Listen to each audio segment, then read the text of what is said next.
সুপ্রভাত বন্ধুরা ও ভাই বোনেরা, প্রতিদিনের মতো ফিরে এসেছি আজকেও নতুন রেসিপি নিয়ে। লক্ষ্মী কুটিরের রান্নাঘরের পক্ষ থেকে বলছি। আজকের রেসিপি পনিরের বড়ার রসা। আপনারা দেখতে পাচ্ছেন পনিরের বড়া এবং আলুটা আমরা কড়াইতে ভেজে নিয়েছি আগে। এর সঙ্গে মশলা দিয়েছি।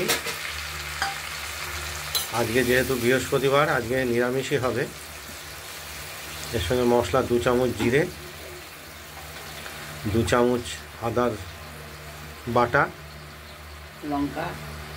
লঙ্কা 4টে কাঁচা, হলুদ, প্রয়োজন মতো নুন, আর টমেটো কেটে দেওয়া হয়েছে 2টো। ফোড়ন দিয়েছি তেজপাতা লঙ্কা, ফোড়ন দেওয়া হয়েছে তেজপাতা লঙ্কা, গরম মশলা দারচিনি। গরম মশলা বলতে এলাচ। কষিয়ে নিই। এটাকে আমরা তরকারি মশলাটা পুরোটাই শিলে বেটে দিয়েছি। শিলে বেটে দেওয়া হয়েছে। এটা এখন একটু কড়াইতে কষিয়ে নিতে হবে। মশলাটা এবার কষে কষে এসছে, তেল বেরিয়েছে। এই যে এবার ঝোল দিয়ে দেবো, তারপর বড় বড় দেবো।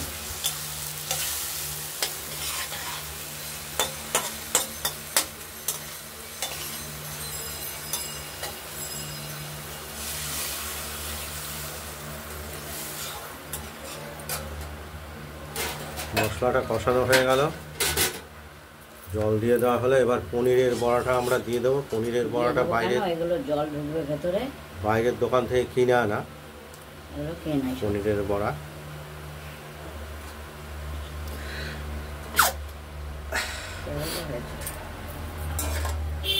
এটা আমরা ঝোলে দিয়ে দিলাম। এবার এটা আলু সেদ্ধ হবে, আবার এই বড়াগুলো বেশ ঝোলে রসগোল্লার মতো রস ঢুকবে। মশলা পনিরের বড়াটা আলাদা রকম একটু টেস্ট বন্ধুরা, খেতে ভালোই লাগে। আপনারা যদি এই বড়া ওই মিষ্টির দোকান থেকে কালেকশন করতে পারেন খেতে পারবেন, তাহলে একবার রান্না করে খেয়ে দেখবেন। খুব ভালো লাগে। পনিরের থেকেও ভালো লাগে। পনিরের থেকে ভালো, পনিরে আলাদা টেস্ট। আচ্ছা, এটা বড় হওয়া পর্যন্ত অপেক্ষা করছি। এখনই হয়, পনিরটা হয়ে গেছে। এবার হয়ে গেছে, নিভিয়ে দিলাম, হয়ে গেছে। স্টোভটা নিভিয়ে দিলাম। এবার নামিয়ে ফেললাম। আমাদের পনিরের বড়ার ঝোল বা রসা। নবদ্বীপে পনির ভাজাও পাওয়া যায়, তাই কিনে এনে পনিরের ভাজাটা সব জায়গায় পাওয়া যায়। ওই পোকার জায়গা ভেদে এক এক জায়গায় এক এক রকম তৈরি করে। আপনারা দেখতে পাচ্ছেন পনিরের বড়ার ঝোল। এটা সম্পূর্ণ নিরামিষ। বৃহস্পতিবার দিন আমরা নিরামিষ খাই, তো বন্ধুরা আপনারা বাড়িতে ট্রাই করে দেখবেন এই ধরনের বড়া এনে। ভালোই লাগে, খুব সুন্দর লাগবে খেতে, পান্তুয়ার মতো লাগে।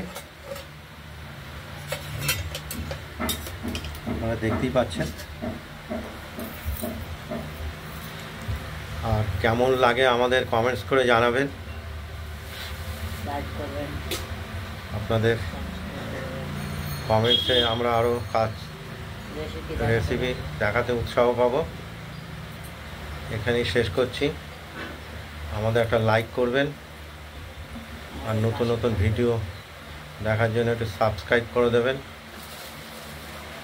নমস্কার। ভালো থাকবেন, সুস্থ থাকবেন, আমাদের পাশে থাকবেন। টাটা।